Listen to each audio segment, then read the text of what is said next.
10 horas 6 minutos, horário de Brasília. Muito bom dia. Jovem Pan Morning Show.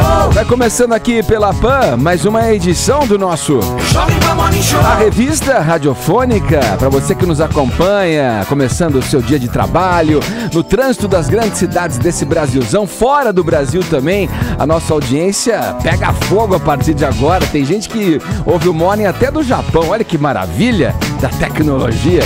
Sejam bem-vindos. Ligações perigosas. O mundo quer saber o que tanto tem para conversar Gilmar Mendes e Aécio Neves, hein?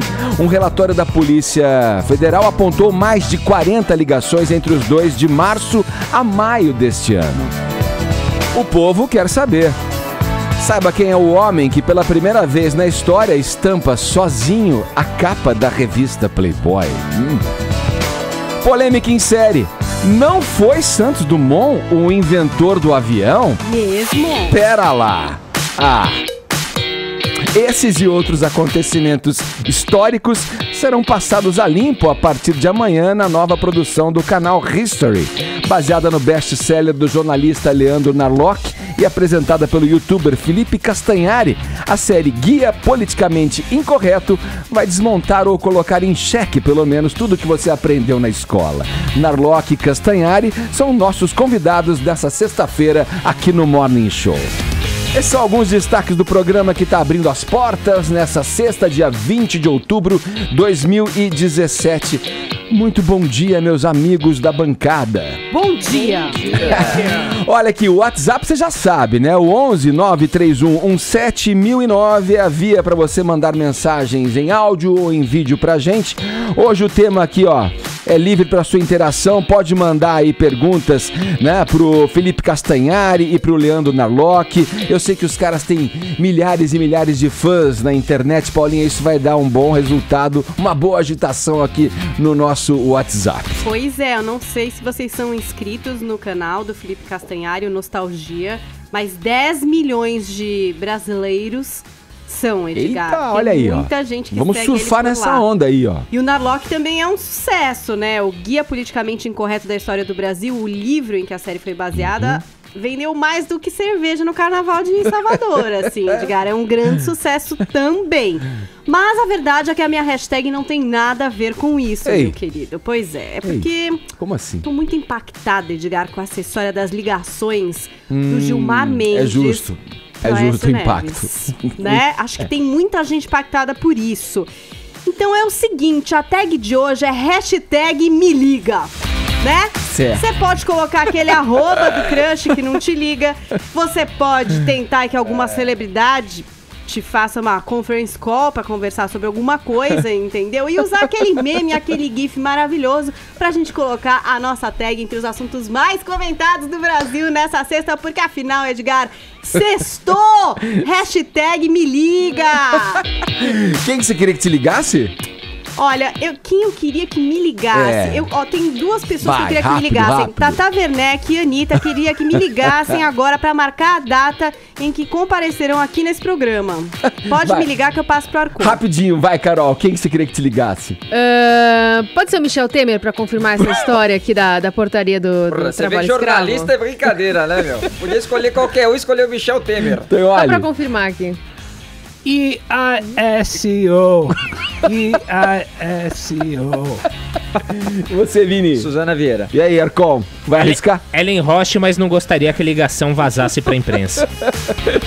Vamos lá, interaja com a gente pelo Twitter, pelo nosso WhatsApp, 11 931 7009. Já dei aí a deixa pra você mandar mensagens pro Felipe Castanhari e pro Leandro Narlock, que vão comparecer aqui nessa edição daqui a pouquinho, tá bom?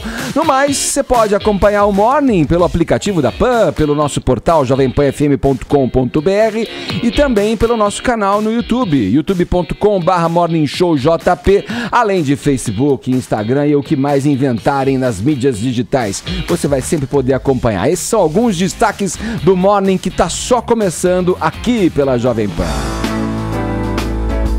Vamos lá? Bora? Então vai. Ó, a gente tá curioso para saber aí, pela primeira vez na história, a revista Playboy, a revista americana Playboy, vai trazer estampa um homem na capa, e sozinho.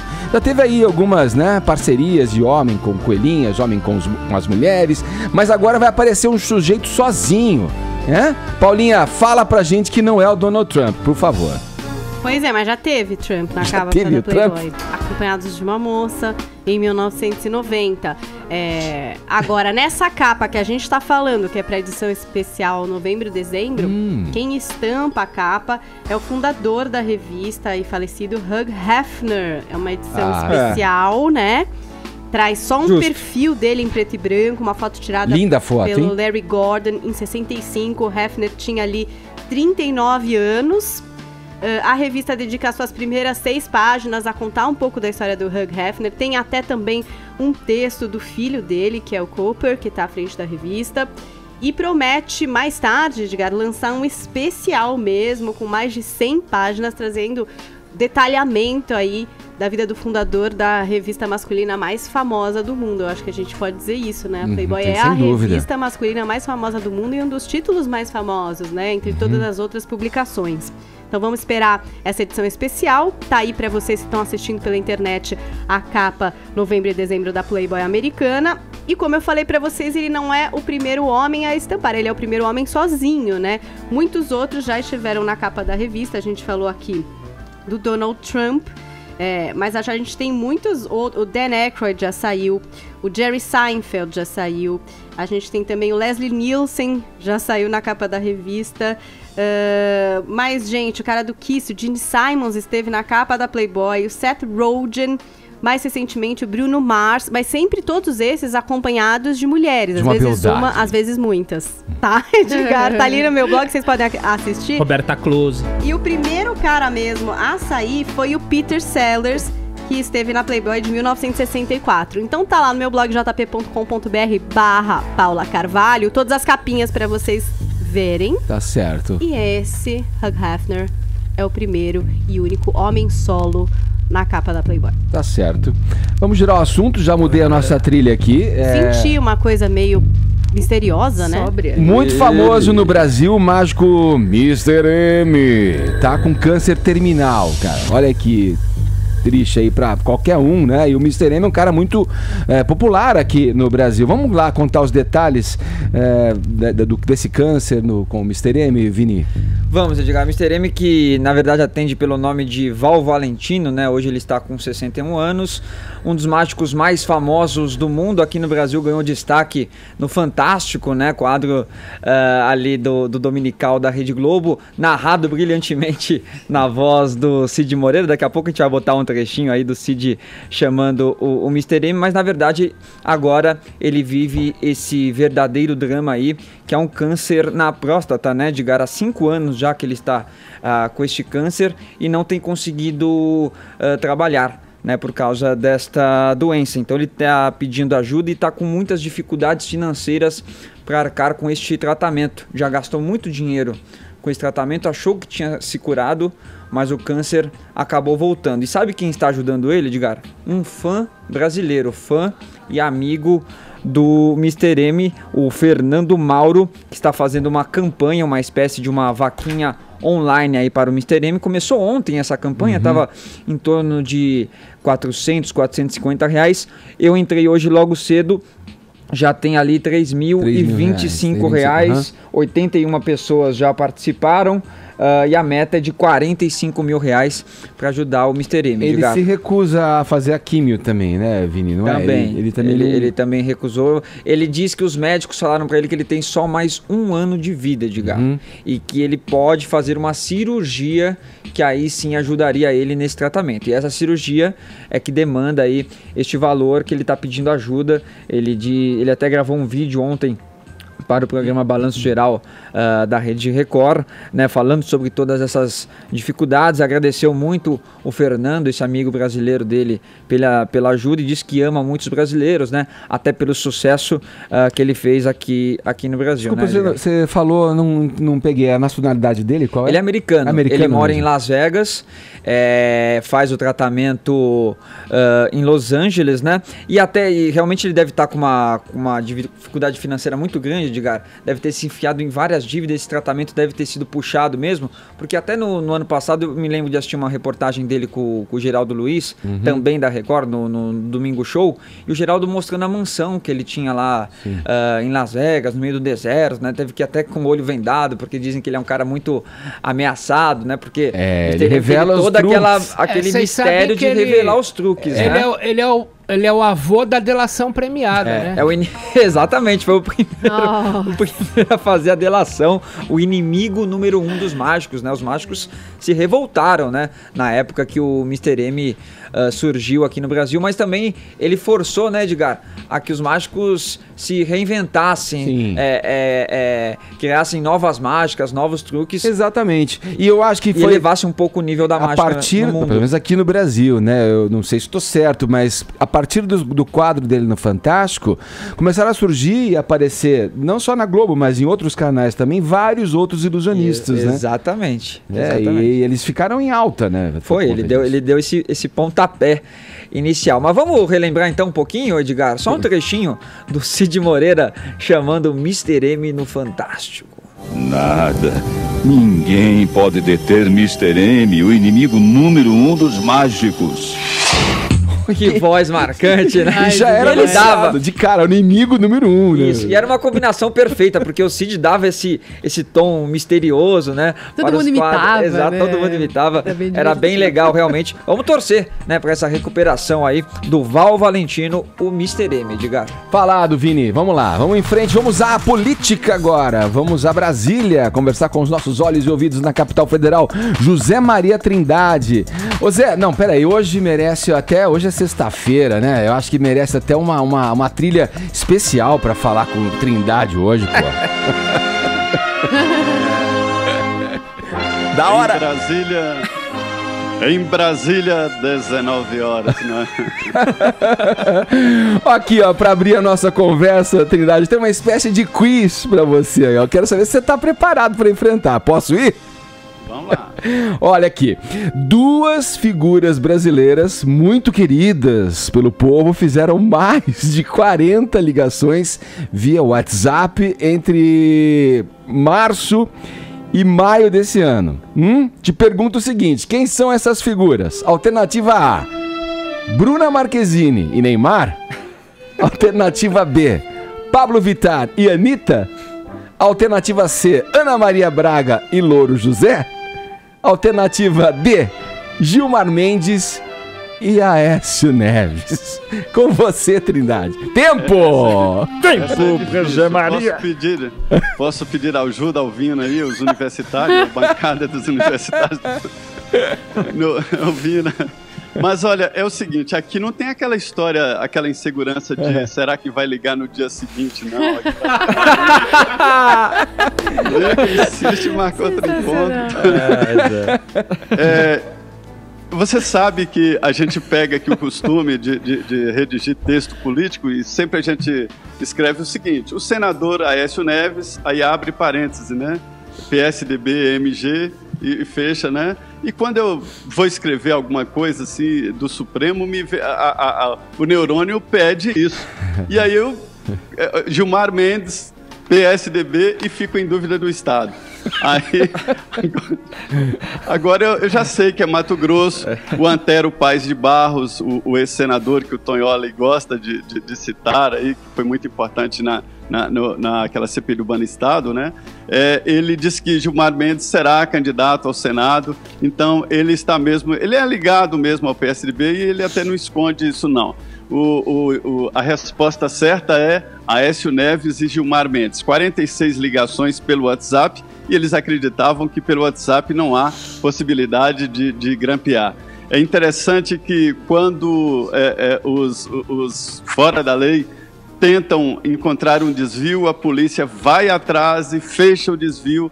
E é assim, descobriram que a ligação pelo WhatsApp é mais difícil de ser rastreada, mas a polícia já descobriu maneiras de rastrear a ligação pelo WhatsApp.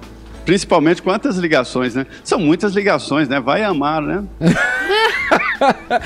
Ô, Trindade, e, bom, alegações ali são de que? Do próprio Gilmar, da defesa, do Gilmar Mendes, tal, que eram ligações relativas à reforma política, né? Eram ligações relativas àquela questão do abuso de autoridade. Mas o contexto, né? Mas o contexto perigoso, em que se dá, né? Tem uma ligação que acontece um dia antes, né, de uma decisão do Supremo Tribunal Federal, tomada monocraticamente, inclusive, pelo Gilmar Mendes, diretamente relacionada ao Aécio, né, Trindade? Ele é relator de 4 inquéritos contra o senador Aécio Neves no Supremo Tribunal Federal. Olha, as coisas ficaram de uma forma tão explícita aqui em Brasília que assusta, né? Então a gente vê aquelas conversas de um dono de frigorífico, compra 4 deputados, compra 6 logo, compra 6, pode comprar 6, como se fosse quilo de carne, né? E a gente, antigamente, Edgar, antigamente não é 20 anos, não, 5 anos atrás, os ministros do Supremo, eles não conversavam assim, não davam entrevistas analisando politicamente nada e não tinham essas aberturas com senadores e muito menos com senador investigado, né?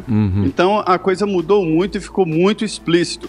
Essa relação do Gilmar Mendes com o poder ficou muito estranha. Essas idas dele ao Palácio do Jaburu, várias insistidas vezes, né? Também a residência oficial do presidente da Câmara e principalmente esses encontros com os políticos investigados da Operação Lava Jato.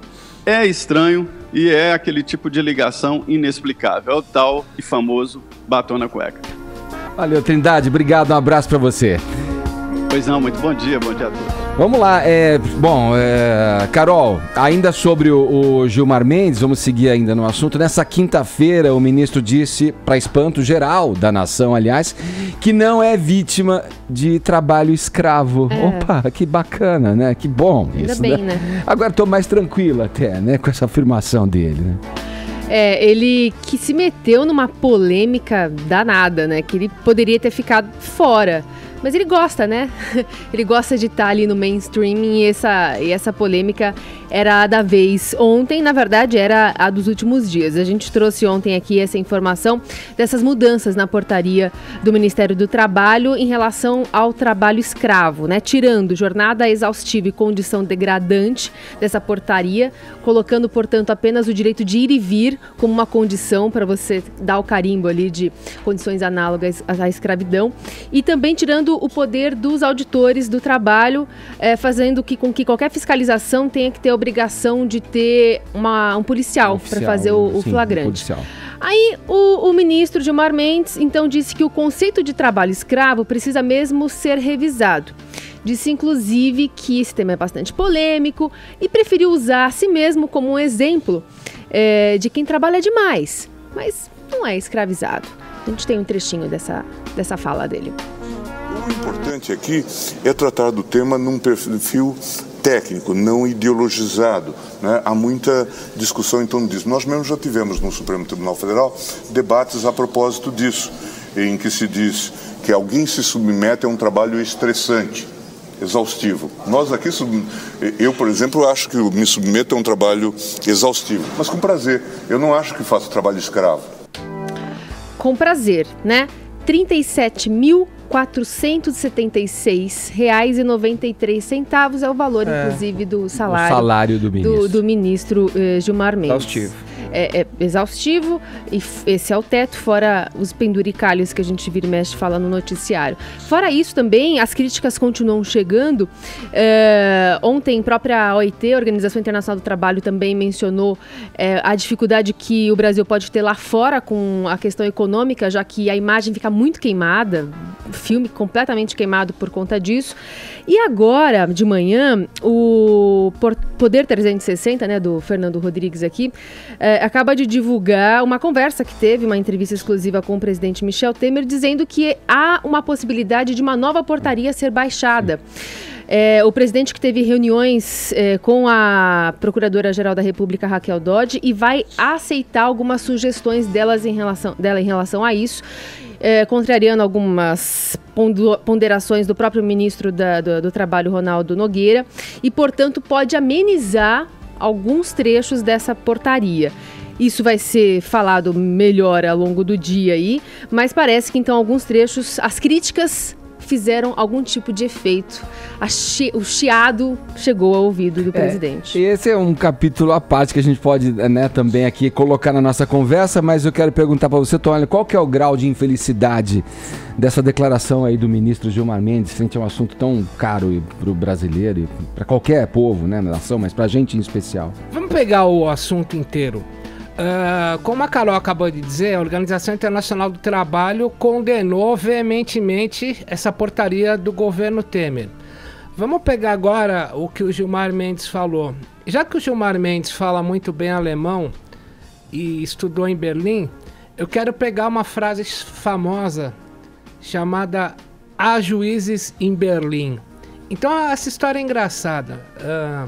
Você tinha 1740 e poucos na Prússia, o imperador Frederico II no seu palácio, a Prússia que viria a se tornar a Alemanha, e aí tinha um moleiro, um dono do moinho, que ficava na frente do castelo do Frederico II, que era um déspota esclarecido, né? Era um ditadorzinho. Aí ele foi retirar esse pequeno dono de um moinho, um moleiro, e porque estava poluindo a imagem do castelo. Aí ele chega para o moleiro e fala: por que o senhor está peitando um rei? Ele falou: porque há juízes em Berlim. Ou seja, por maior que seja o dignitário que queira oprimir alguém, sempre você vai encontrar um pequeno juiz que vai lhe dar razão. Então, o que vai acontecer? Revendo ou não revendo a portaria, essas pessoas que estão em trabalhos análogos à escravidão vão acabar optando por ir numa justiça do trabalho de primeiro grau para denunciar isso, porque há juízes em Berlim, né? Então, não adianta você tentar atender a bancada ruralista de 200 deputados e fazer essa portaria que o Temer fez, quando a situação acaba sendo contornada por um juiz de primeiro grau. Se você pegar o nascimento do direito, o direito brasileiro, como das democracias ocidentais, é baseado naquilo que os ingleses chamam de common law, a lei comum, que nasce do dia a dia, como nasceu a desse moleiro com relação ao déspota. O juiz do dia a dia vai acabar regulando a situação. Se continuar a portaria do Temer, a Justiça do Trabalho vai ter muito mais trabalho. Aí talvez tenhamos juízes de primeiro grau escravizados de tanto trabalhar. E quanto à estratégia, não sei, foi assim com outros assuntos, outros temas também, a maneira atabalhoada como parece que o governo joga uma questão. Se passar, passou, né? Se passar, passou, mas aí tem uma resposta da opinião pública, o governo retoma, reconsidera, foi assim em outras questões. A própria reforma da Previdência que se arrasta aí, foi desse jeito. Renca. A questão da renca da Amazônia, agora essa questão também com relação a trabalhos análogo à escravidão, é uma maneira claudicante de virou conduzir modus operandi mesmo. Carol, o governo Temer é o governo tarrafa. Ele vai jogando Vai a tarrafa. jogando e vence e cola, é isso que a Carol falou. Ver, é tarrafa atrás de tarrafa.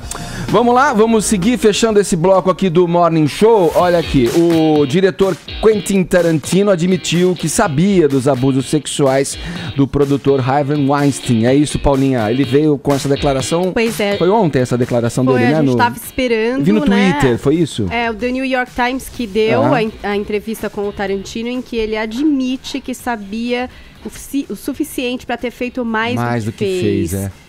Teve uma coragem de admitir que sabia, porque essa é uma polêmica muito grande ali, né, Edgar? Tipo, como que ninguém sabia? E no meio desse bololô... Muita gente sabia, sim. No meio dessa bololô todo, saíram várias fotos dele abraçado, né, com Eles o trabalharam Harvey, né? muito juntos. O Harvey O Weinstein, ele distribuiu Cães de Aluguel, de 92, e depois foi o produtor de Pulp Fiction, Kill Bill, Bastardos Inglórios e Os Oito Odiados. Então, quer dizer, há muito tempo que ele trabalha com esse cara. E uma das pessoas que contou pra ele, pro Tarantino, especificamente o que tinha acontecido, foi a Mira Sorvino.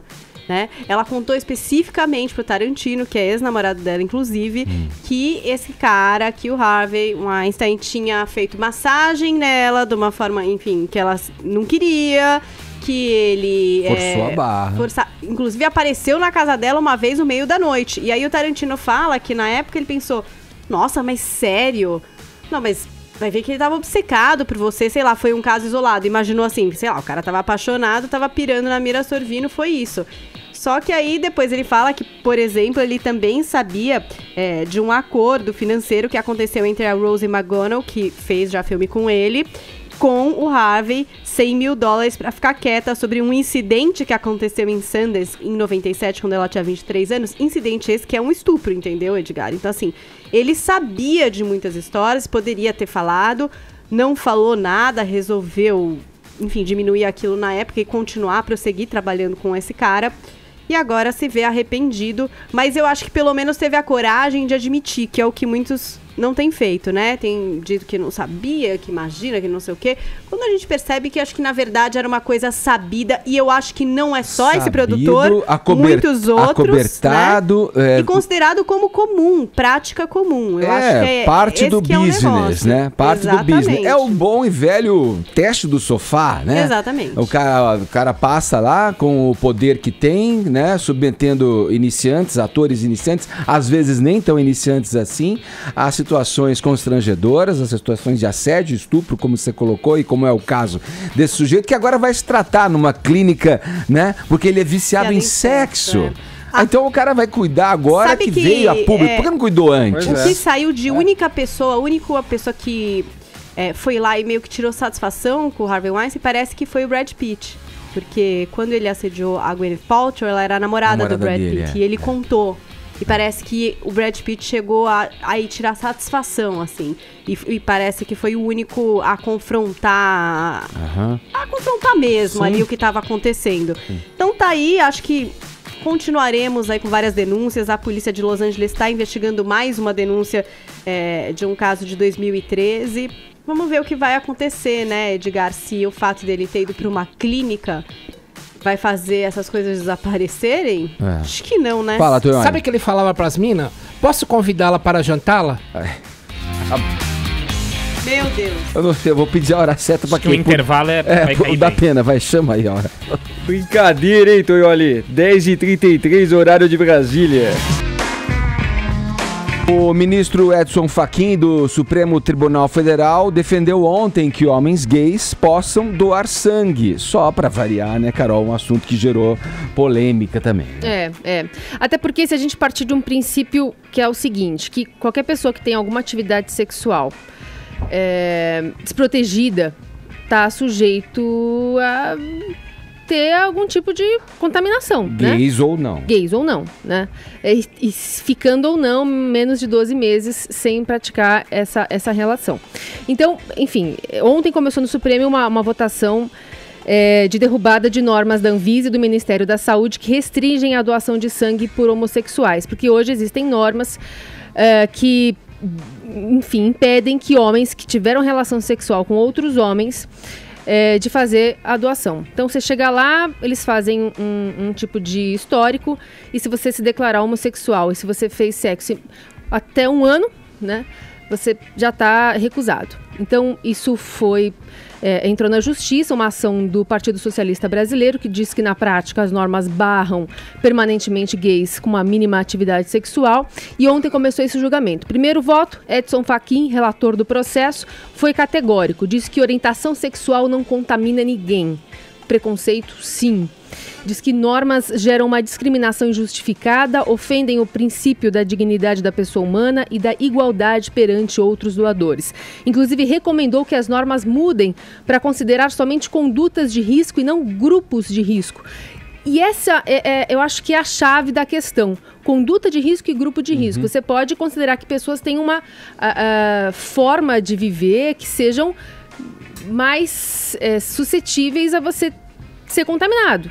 Mas isso não quer dizer que todos os homossexuais podem viver dessa maneira e, portanto, serem classificados dessa forma. É isso que está mais ou menos em jogo.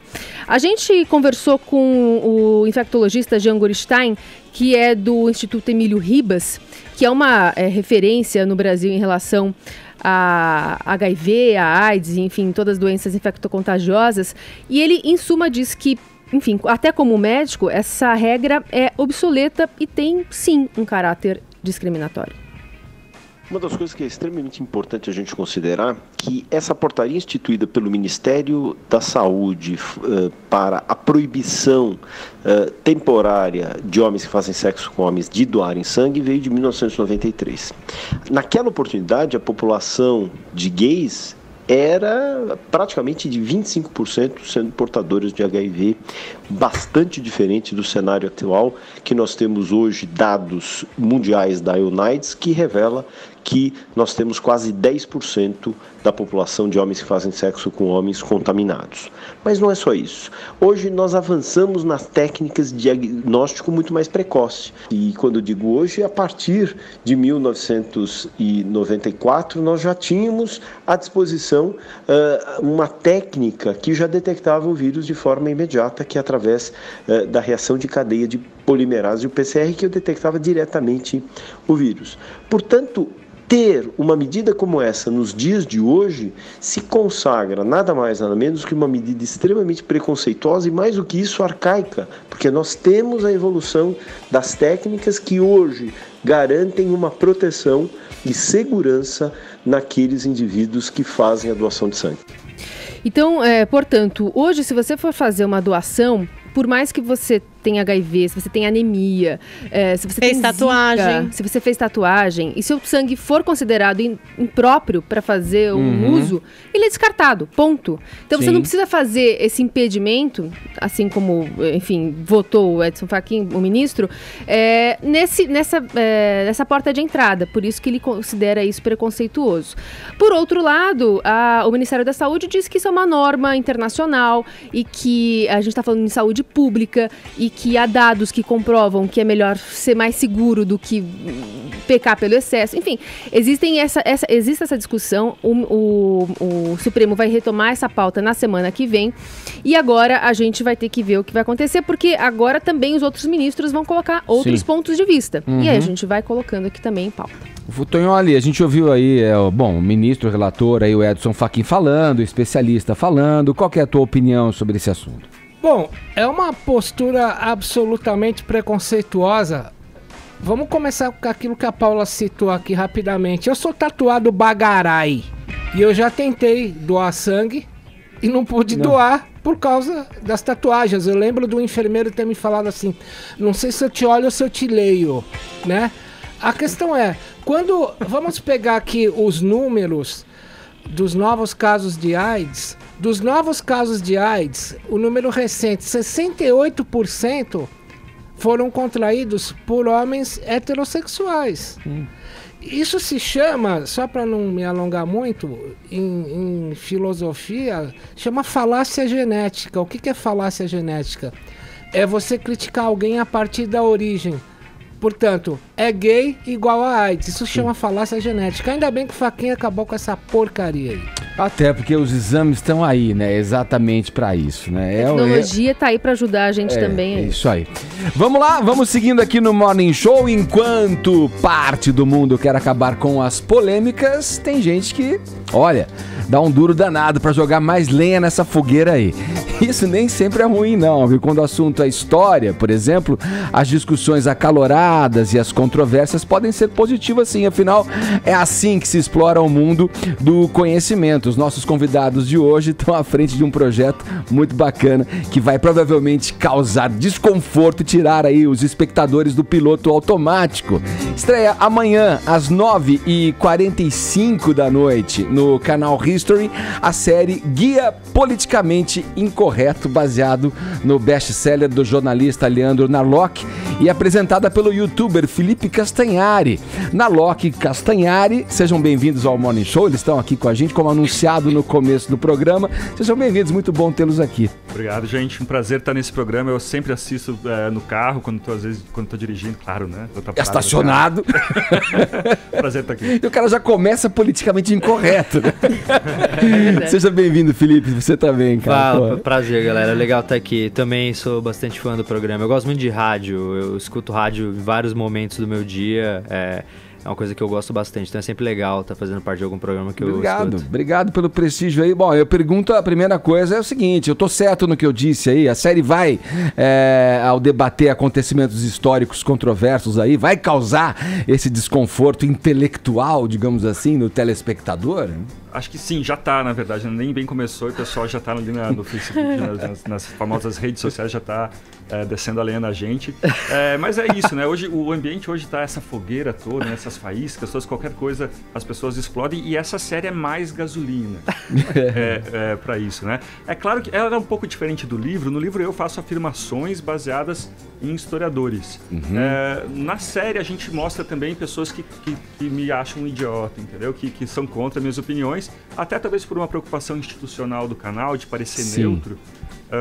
Mas para mim isso ficou muito melhor, né? Acho que a gente não pode ter medo de debater, então todas as opiniões estão ali a favor do que eu digo e contra também. E essa apuração dos episódios, Nalok, como é que ela é feita, né? Vocês procuraram consultar outras fontes? Você falou que tem pessoas que também estão lá para te odiar, né? E para te contradizer ali. Como é que foram feitas essas opiniões, digamos, contraditórias ao que se afirma ali? Olha, a gente falou com mais de 50 pessoas, né? O Estúdio Fly, a produtora, eles falaram com gente que, como a gente fala de muitos assuntos, sobre Santos Dumont, sobre escravidão, sobre índios, sobre ditadura militar, então a gente falou com ex-guerrilheiros, com o filho do Vladimir Herzog, por exemplo, e com grandes historiadores, a Colíria Schwartz, com o Laurentino Gomes, acho que a gente falou com todo mundo, né? O produtor, o Matheus Ruas, ele ficou muito satisfeito. A gente foi para os Estados Unidos, eu falei com descendentes dos irmãos Wright, por exemplo, sobre o Santos Dumont e por aí vai. Chegamos lá. Vamos chegar nisso aí, porque isso aí já deixou a gente aqui... Eu fiquei desconfortável, confesso a você. Eu queria saber, o Felipe que acompanha, quem assiste o canal dele no YouTube Nostalgia, sabe que um dos trunfos do canal é a edição, que é super legal, as animações, isso vai ser uma característica também da série. Vai. A linguagem da série, ela tá bem internet, digamos assim. É uma linguagem rápida, a edição é rápida, não é uma coisa mais parada, como costuma ser alguns documentários do History Channel. Então, ele tem uma linguagem nova, que condiz muito com o que eu faço no YouTube. Então, em termos de dinamismo, acho que a galera que gosta do que eu faço no YouTube vai gostar muito da linguagem que tá na televisão. A gente viu uma prévia, pra ser bem sincero, nem parece que foi feito pra televisão. Eu achei isso muito legal. É uma evolução no tipo de linguagem de documentário. Eu achei uma linguagem nova, eu nunca tinha visto esse tipo de edição, como eles fizeram. Eles fizeram muito bem. Então, e eu tô fazendo um papel bem do apresentador. Eu sou um fio condutor pras polêmicas. Eu sou um fio condutor das polêmicas. Normalmente eu tento ser um pouco mais não ser polêmico, ser um pouco mais neutro. Claro, nem sempre dá. Às vezes você acaba dando a sua visão também sobre... É isso que eu ia te perguntar. Você coloca a tua opinião ali também em alguns episódios? No History, eu tentei ser o mais neutro possível. Na verdade, o roteiro já é uma coisa que já chegou... Foi um apresentador mesmo. Eu fui um apresentador. O roteiro já chegou pronto. A gente só validou as informações. Mas eu sou mais um condutor mesmo. Eu não chego a dar a minha opinião pessoal sobre absolutamente nada na série. Eu só sou o apresentador. A parte mais polêmica eu deixo pro Narlock e pros outros entrevistados. Tem muita entrevistado. Você é o isentão dessa série? Eu sou, cara, com muito orgulho. Eu sou o famoso isentão. Cara, você consegue. Eu sou famoso. Eu tento, cara. Eu tento porque eu Parabéns, viu? A gente tá não. Eu não acho que todo mundo tem que ser isentão. Pelo contrário, eu acho que as pessoas têm que ter opinião. É importante debater política, é importante que cada um tenha o seu lado com respeito, tratar com respeito a opinião das pessoas que pensam diferente de você. Mas Às vezes até tomo cuidado com isso, porque às vezes eu nem sou super especialista em algo que eu poderia estar opinando, então às vezes é melhor eu não opinar se eu não tenho o conhecimento necessário para dar uma opinião embasada. Você estava falando do isentão, e normalmente o que a gente vê são documentários ou séries que são muito mais isentonas, né, na apresentação de um fato histórico, ou pelo menos dão uma arredondada. Vocês jogaram faca pra tudo quanto é lado, né? E aí vocês mostram alguns lados que talvez as pessoas não estão tão acostumadas, e é por isso que gera tanta polêmica. O que vocês acham desse outro tipo de material que chega pra gente normalmente, que chegou até agora pra gente mais quadrado? Eu lembro que quando eu trabalhei na Super Interessante, né, um dos meus primeiros trabalhos como jornalista... Pode falar. O meu chefe falava, olha, a gente não pode chutar cachorro morto, a gente não pode falar aquilo que as pessoas já sabem. Sim. Então, a ideia é sempre mostrar aquilo que o leitor ainda não sabe, né? Por exemplo, Tiradentes. Muita gente pergunta, por que você não falou sobre a Inconfidência Mineira, sobre Tiradentes? E a minha resposta é, olha, eu não sabia nada de diferente do que todo mundo já imagina sobre a Inconfidência Mineira. Então, me dei o direito de não falar sobre esse assunto, né? Mas, Narlock, a gente sabe de muita coisa errada, você acha? Você acha que às vezes essa coisa que é entregue pra gente vem... a gente acha que não tem viés, mas de repente tem, e a gente não tá sabendo de toda a história? Acho que sim, normalmente a gente tem uma visão meio de desenho animado ou de novelão mexicano da história, né? Às vezes até a gente consegue trocar, o mesmo roteiro ele serve para países diferentes. Você sempre tem lá um país que nasceu por exploração de uma grande potência, e algumas vítimas tentaram lutar contra essa grande potência, uma luta de classes adaptada, né? E isso às vezes é verdade, né? A gente teve muita humilhação, muito problema, muita exploração no Brasil, é verdade, mas a história é mais legal que isso, né? Por exemplo, o livro começa, o Guia Politicamente Correto da História do Brasil começa mostrando que os jesuítas eles tinham um problema ao conter os índios, porque os índios eles queriam ir para as aldeias onde estavam os portugueses. Eles queriam desfrutar das novidades, queriam beber, e o contrário também acontecia, né? Os portugueses eles iam para as aldeias para beber fumo, como se falava, fumar, né? Vocês sabem que o cigarro ele nasceu em São Paulo, né? A primeiro carregamento de nicotina que chegou à Europa, ele saiu de um colonizador de São Paulo que levou para o Gianicot em Portugal, e daí vem o termo nicotina, né? E, quer dizer, na verdade a história tem muito mais convivência, tem muito mais assim, harmonia, e é muito mais interessante, né? Eu falo, por exemplo, talvez vocês cheguem nesse assunto depois, de escravos que depois de comprar a própria liberdade, eles compravam escravos para si próprios. O movimento negro às vezes fica falando, como que você pode falar uma coisa dessas? Mas na verdade isso é bonito. Você mostra que as pessoas não só apanhavam caladas, como muitos historiadores mostravam, mas elas conseguiam vencer o preconceito e comprar, vender, traçar estratégia, ser protagonista da sua própria vida. Essa, na verdade, é a grande novidade da história dos últimos 30 anos, né? Me parece que se não é exatamente bonito, é real. É real. Pelo menos real. Interessante. Vamos lá, quais são os episódios mais polêmicos na opinião de vocês? Eu, na abertura aqui do Morning Show... Eu tô curioso pra saber se o Santos Dumont não foi inventor então, do avião. Eu citei essa polêmica em torno do inventor do avião, cara. Agora vocês com essa história dos irmãos Wright, cara. Não foi, cara. Como é que é? O show do milhão tava errado também, não. Mas é engraçado, porque na minha concepção isso já estava bem estabelecido, que o Santos Dumont foi o... Eu tô assustado. Porque, assim, mas depende. Isso não tira a importância do Santos Dumont na história do Brasil da aviação. Segunda série, ele foi um homão da porra. Ele foi um cara incrível, ele foi um grande inventor, ele foi um cara genial. O dirigível, o voo de galinha do 14 bis, pô. Ele só não inventou o avião. O avião, como a gente conhece, não foi inventado por ele, né? A galera não gostou, a claque aqui, ó. Quem que inventou o avião? A gente foi até Dayton, né, em Ohio, onde os irmãos Wright inventaram o avião, e falamos com todo mundo. Eu vi uma réplica do Flyer 3, e assim, se 1909, quando o Santos Dumont inventou o Demoiselle, que era realmente o avião dele que voava, viesse antes de 1903 ou 1904, ele teria inventado o avião. Mas 1909 não veio antes de 1905.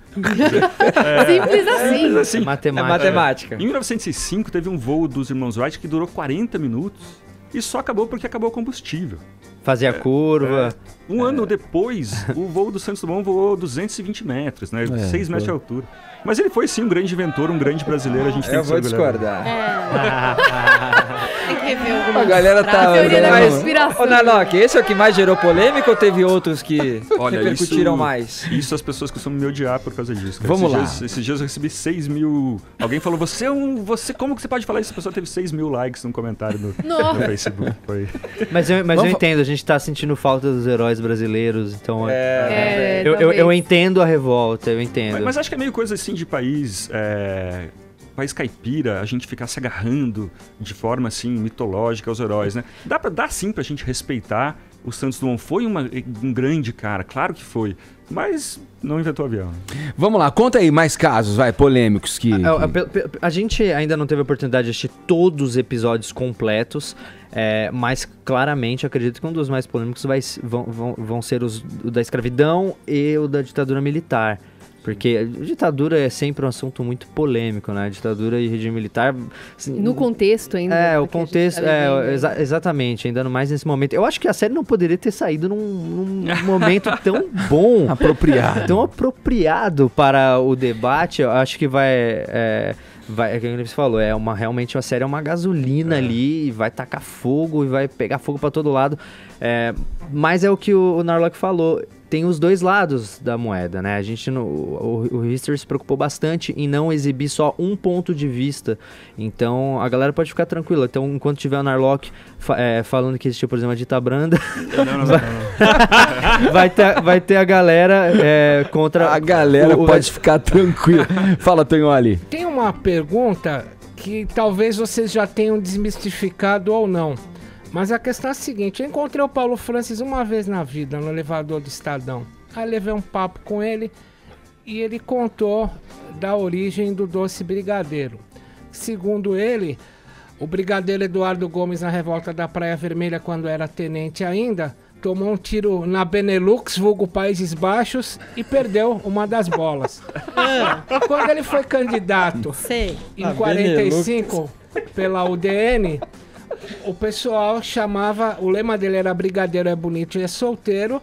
A oposição ao PSD chamava ele de capão bonito. E botavam baianas para vender aquele doce nos comícios dele, alegando que brigadeiro não leva ovos na receita. Lembrando que ele teria perdido um ovo no tiroteio. Meu Deus. Pergunta, mito ou realidade? A galera gosta que fosse realidade. Eu voto realidade. Sensacional. Essa é daquelas histórias que não importa se é verdade ou não, entendeu? Importa isso aqui, né? Vamos usar ela, mesmo se não for verdade. Tentando achar pelo em ovo, hein, Tonholi? A história da feijoada que a gente conta, eu falo no livro que não é verdade que os escravos criaram a feijoada com os restos da senzala. Mas, na verdade, essa história é tão bonita, tão cinematográfica, que até eu tô Deixa ela. Deixa ela. Qual que é? Não é verdade? Não é verdade. Na verdade, a feijoada ela é um prato europeu, né? Você tem uma tradição de misturar grãos com carnes, que vem lá do caçuleiro. Mas não era Você tem a favada asturiana. Mas vamos fingir que isso não é verdade, vamos continuar acreditando. Ô, Narlock, você tá matando o fanismo do nosso Vini Só aqui, sobrou o cara. Pelé, é isso? Não sei. Se orgulhar. Só sobrou o Pelé. Fala, Vini. E os historiadores, o timaço de historiadores que vocês reuniram aí, né? O Laurentino, a Mari Del Eduardo Fiore, Bueno, Eduardo né? Bueno. Como que foi a utilização deles aí na série? Foi ótimo. O Laurentino deu uma ajuda muito boa. Ele está escrevendo sobre escravidão agora e concordou com todas as teses que a gente levantou sobre o começo da escravidão, né? Que a escravidão o começo dela é muito legal, da escravidão europeia, porque ela já existia na África muito tempo antes dos portugueses chegarem, né? Todos nós aqui, quem está assistindo, somos descendentes tanto de escravos quanto de descendentes de escravos, né? A escravidão ela foi comum na antiguidade, em todos os países, e quando os europeus chegaram na África, eles meio que desviaram as rotas que iam para o Saara de escravos, desviaram para o Atlântico. Ô, Narlock, o teu livro, Guia Politicamente Incorreto da História do Brasil, que fez você trocar o seu Gol 1.0 no Mustang, tamanha a venda que teve, me conta o seguinte, como é que você montou? Você tinha teses e pegou fontes para confirmarem as suas teses, ou foi o contrário? Como é que foi o negócio? Talvez eu tenha feito isso, que não é um exercício muito bom, confesso. Mas não, eu tive a ideia em 2004, e daí até 2009 eu fiquei coletando material. Por exemplo, saía um livro sobre aquela Elsa, que foi uma menina que o Luiz Carlos Prestes mandou executar, né? Um livro do Sérgio Rodrigues, excelente livro. Então eu já coletei esse material. Eu fui aos poucos coletando material que me aparecia, né? Como editor de revista, muita coisa aparece. Mas a maioria foi coisas que eu fui lendo. Falei, opa, isso aqui é bom, isso aqui é o que as pessoas não sabem. O material que vocês reuniram, vocês acham que seria muito rico de, por exemplo, colocar dentro de uma sala de aula? Ser dado como material didático para alunos, por exemplo? Eu acho que é legal. Recentemente eu fiz um vídeo sobre a história do Brasil no meu canal, que chama 500 anos em uma hora, em que eu tento contar a longa história do Brasil em uma hora, passando pelos períodos mais importantes. E a gente teve uma dificuldade grande nesse vídeo com a pesquisa, porque material de insert, a gente não achava coisa atual, não tinha. Eram só coisas antigas que você percebia pela narração, assim, que era uma coisa bem antiga, aqueles dubladores clássicos da Sessão da Tarde narrando o negócio, alguns apresentados pela Regina Casé, aquela coisa antiga mesmo. E a gente teve que fazer um puta trabalho de motion graphics para substituir muitos desses materiais para o vídeo ficar interessante. Então, a gente realmente percebeu que material sobre a história do Brasil novo realmente não tem. Então, eu acho que, como esse foi produzido com cuidado e com um carinho mesmo muito grande, dá para perceber que em cada detalhe do trabalho tem um carinho por parte da produtora, por todo mundo que está envolvido. Então, eu acho que é válido exibir em sala de aula, e eu acho que muito professor vai, até mesmo para criar o debate entre os alunos. O nosso papo hoje aqui no Morning Show é com o jornalista Leandro Narlock e com o youtuber Felipe Castanhari, eles que estão à frente de um programa que estreia amanhã no History Channel, a partir das 9h45, que é o Guia Politicamente Incorreto. A gente já volta nesse papo, agora 11 em ponto, horário de Brasília. Estamos de volta com o Morning dessa sexta-feira, hoje recebendo o jornalista Leandro Narlock e o youtuber Felipe Castanhari, falando sobre o Guia do Politicamente Incorreto, que ganha as telas da TV no canal History Channel a partir de amanhã, 15 para as 10 da noite. Vamos lá. Castanhari, você falou um pouco aqui, né, da maneira surpreendente como o programa é abordado na mídia, televisão, né, sendo que você é um cara, digamos, consagrado na plataforma no YouTube e tal, e que isso é um ganho. De que maneira o programa, o teu programa, né, o teu canal no YouTube influencia a maneira de chegar nessa estética, nesse formato que vocês vão apresentar a partir de amanhã no programa, na série, né, o Guia do Politicamente Incorreto? Eu acho que na linguagem da apresentação, é lógico, ele tem uma construção de formato de documentário, só que eu acho que o que muda um pouco esse tom é a maneira com que eu apresento, que é justamente igual a maneira que eu faço na internet, que é descontraído, é para ser descontraído mesmo. Eu tento pegar assuntos sérios e às vezes apresentar de uma maneira mais tranquila, mais despojada, para não ficar chato, entendeu? Então, acho que o que eu consegui trazer pro Guia Politicamente Correto foi justamente a maneira com que eu apresento, essa maneira um pouco mais despojada. Acho que nisso eu consegui dar o meu toque. Agora o resto é magia do Matheus, do pessoal lá que fizeram um grande trabalho. Você falou que um dos episódios que vai causar mais polêmica é a questão da ditadura, né? No seu canal você teve um problema com a ditadura na Venezuela, né? Quando você foi falar sobre o que está acontecendo na Venezuela, você teve até que tirar o vídeo do YouTube, foi isso? Não é que eu tive um problema, na verdade a gente se apressou para fazer um vídeo do dia para noite, porque o assunto estava em pauta, e acabou que a gente fez muito rápido, não deu tempo de apurar todos os lados, eu não consegui pesquisar a respeito de tudo, o meu consultor também não teve tempo para fazer isso direito, e o vídeo ficou muito incompleto, até mesmo errado em alguns pontos. Então, eu falei, quando a gente postou e viu que tinha realmente muita coisa errada, eu falei, não, vou tirar, não é responsável da minha parte deixar um material que eu tô vendo que tá incompleto. e por isso eu tirei, mas Uma boa postura, né? foi a única vez que isso aconteceu, porque normalmente a gente tem tempo para fazer e a gente consegue, com esse tempo, pesquisar direitinho. Eu tenho consultor, historiador. Apurar. A gente apura e eu também, eu não sou especialista em tudo, então às vezes eu acabo consultando pessoas que são especialistas em determinados temas, relações internacionais, às vezes historiadores, para ajudar com isso. No caso do vídeo da Venezuela, pela questão de ter sido feito do dia pra noite, realmente o vídeo não ficou legal, eu resolvi tirar. Mas foi a primeira vez que isso aconteceu e com certeza vai ser a última também. Eu percebi que não adianta fazer as coisas correndo, que às vezes causa esse tipo de coisa. E como é que vocês lidam com haters do YouTube? Você deixa o comentário lá, apaga quando vem muito forte? Posso ser sincero, a tendência é eu não ler mesmo, assim. Eu realmente eu não tô lendo. Porque pelo que eu consigo perceber nesses 6 anos de experiência no YouTube, a minha realidade é aquilo que eu tô enxergando. Então, não adianta eu ficar lendo nego me xingando, porque isso não vai fazer eu mudar minha opinião sobre determinados assuntos, isso não vai fazer eu evoluir com o meu trabalho. Críticas, sim, eu leio bastante crítica e acho importante que eu leia as críticas, até mesmo para ver outros pontos de vista. Agora, hater, propriamente dito, o cara que só vai lá e xinga e que me odeia, eu não leio, cara, eu não leio. Eu tenho um filtro gigantesco no YouTube para 1000 palavras que vai filtrar muito o que vai chegar em mim. Então, o xingamento normalmente tende a não chegar em mim, em todas as minhas redes sociais. Eventualmente chega. E quando chega, é lógico, não é legal. Ninguém gosta de ler algo a seu respeito negativo, um xingamento, uma ofensa.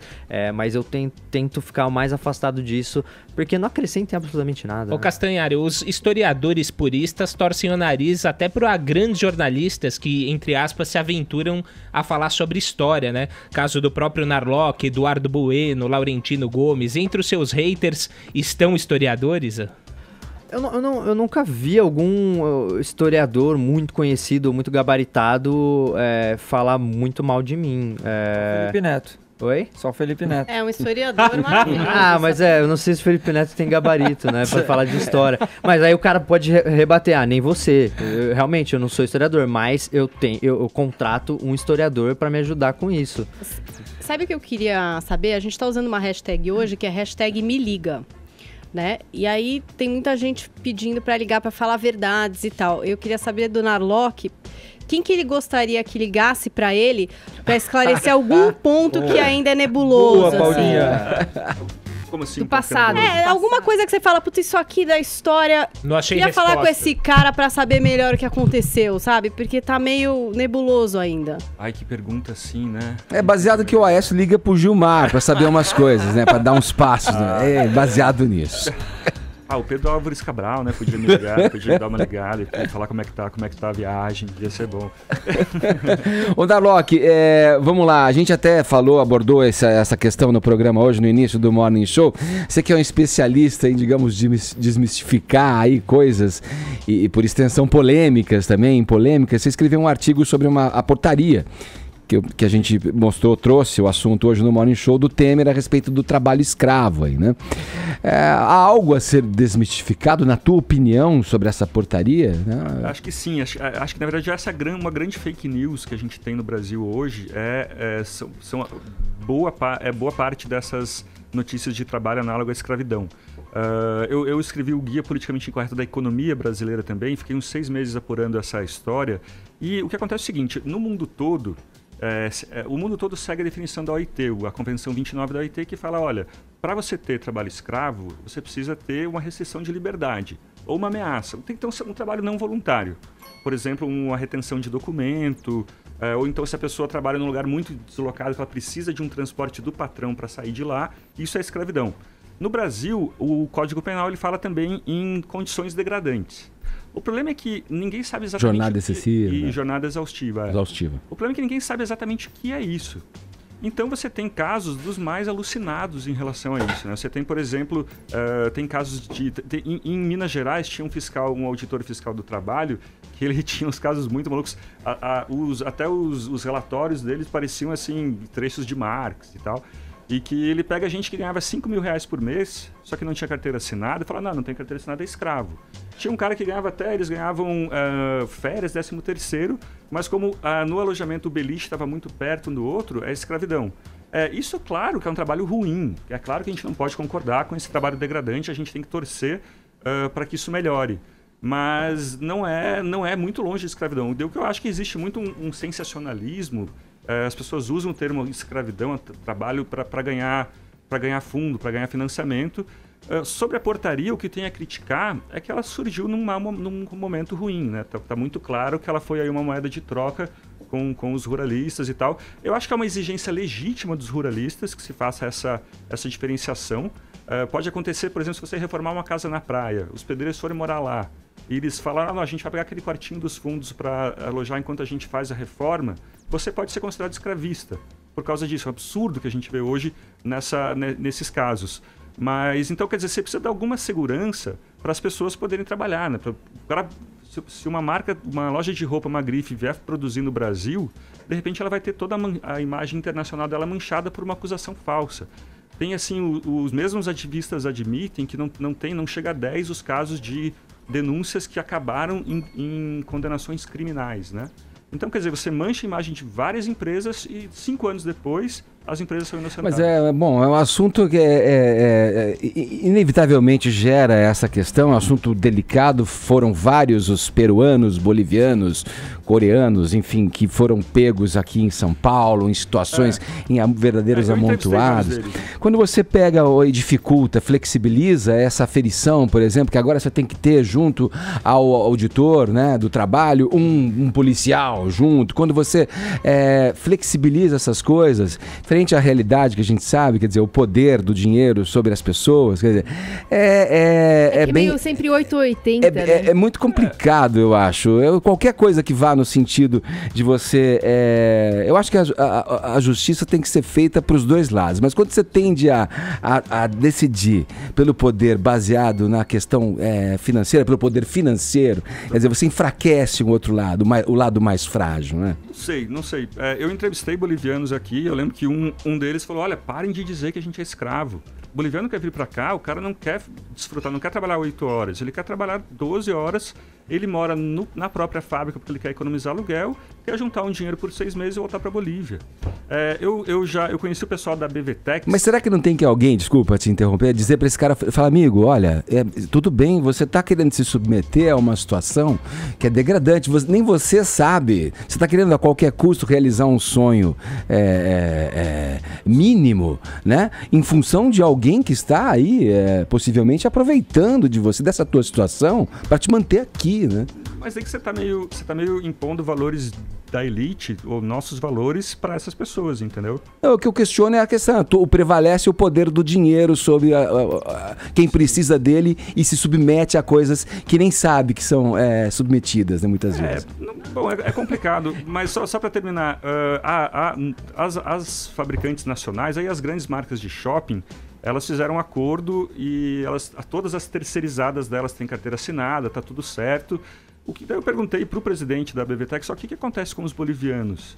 Ele falou, olha, eles acabam saindo, eles não querem carteira assinada, eles não querem nada disso. À medida que você oficializa, que você torna o emprego formal, o número de imigrantes cai, ou seja, você está meio que fechando uma oportunidade para essas pessoas. É uma questão difícil, né? Eu entendo que ela é bem complicada. Quer mudar de tema? O Brasil, depois da Revolução de 64, matou 434 pessoas e em sua ditadura a Argentina matou 30 mil. Comparando os números da Argentina com o do Brasil, ou seja, 30 mil contra 434, a Folha de São Paulo fez aquele famoso editorial de que nós tivemos uma ditadura branda, a dita branda. Pergunta, o Brasil teve ou não teve ditadura? Não, pois a gente perguntou pro filho do Vladimir Herzog isso, né? O Brasil teve uma ditadura branda? E ele respondeu, você tá perguntando para mim isso? Eu acho assim, você tá certo, é difícil achar uma ditadura no século XX que matou menos que a do Brasil.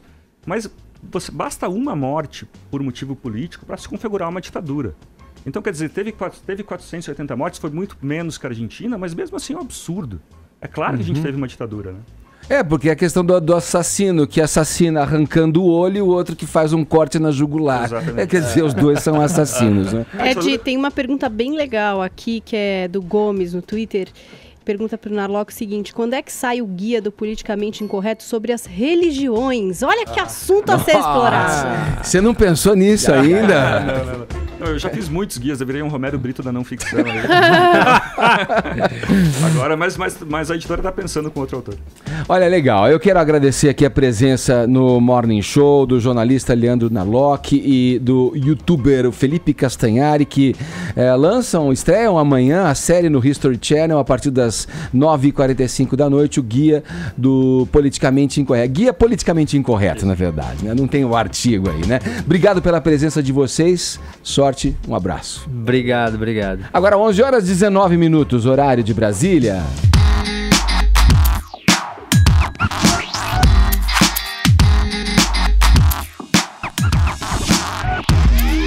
Vamos lá, aqui é o Morning Show, estamos na sexta-feira, fechando a semana, vamos em frente. Como está a nossa hashtag aí, Paulinha?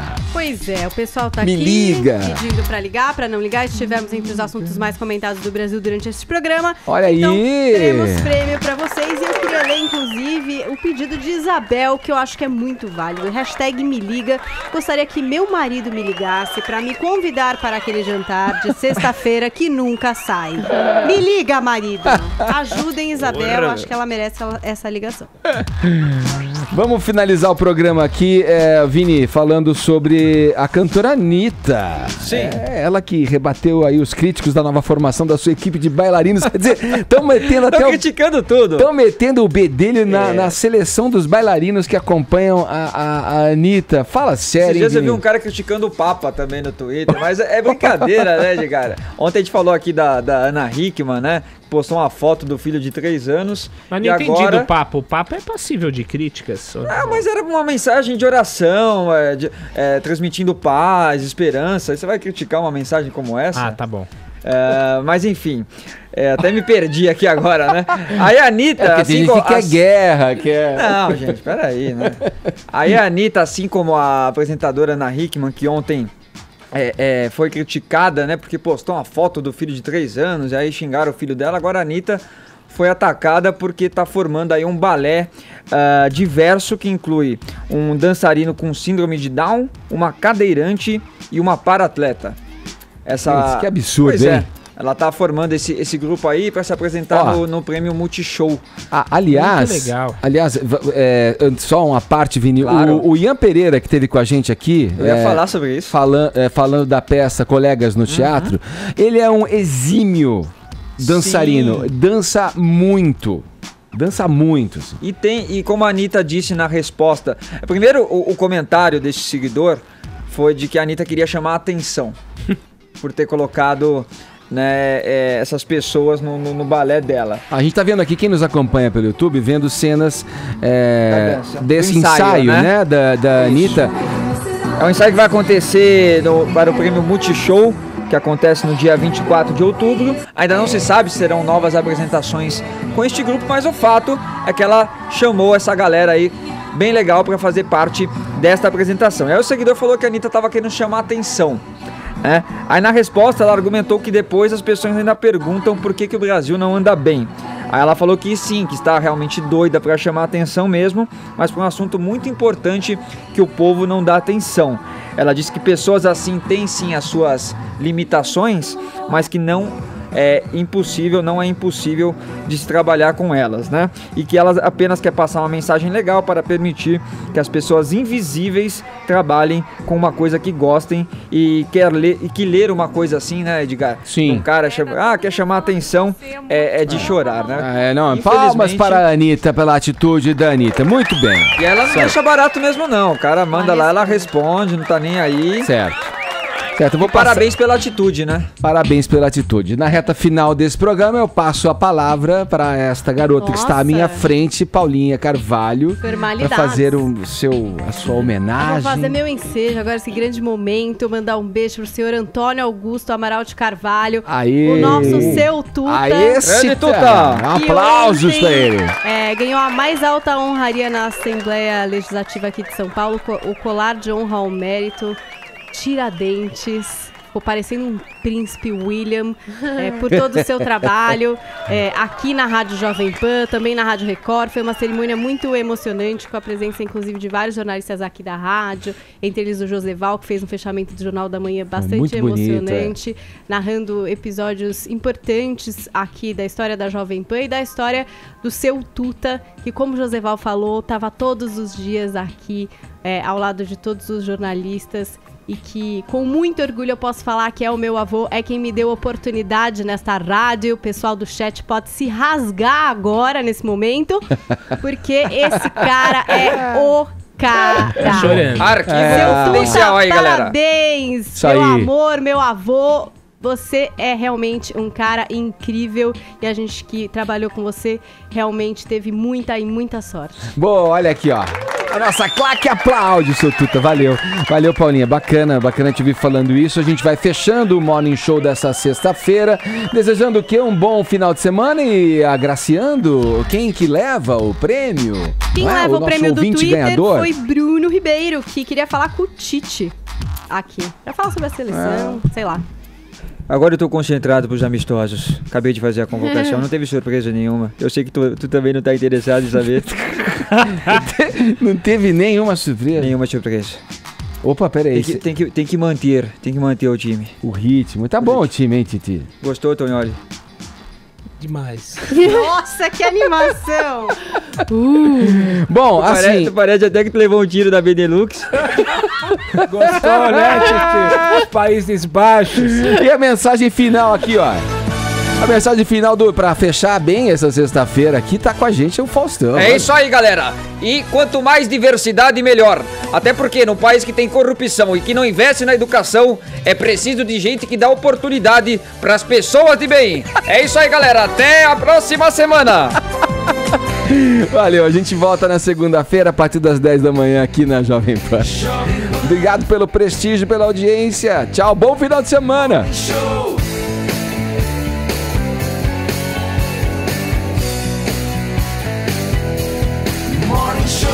Você ouviu?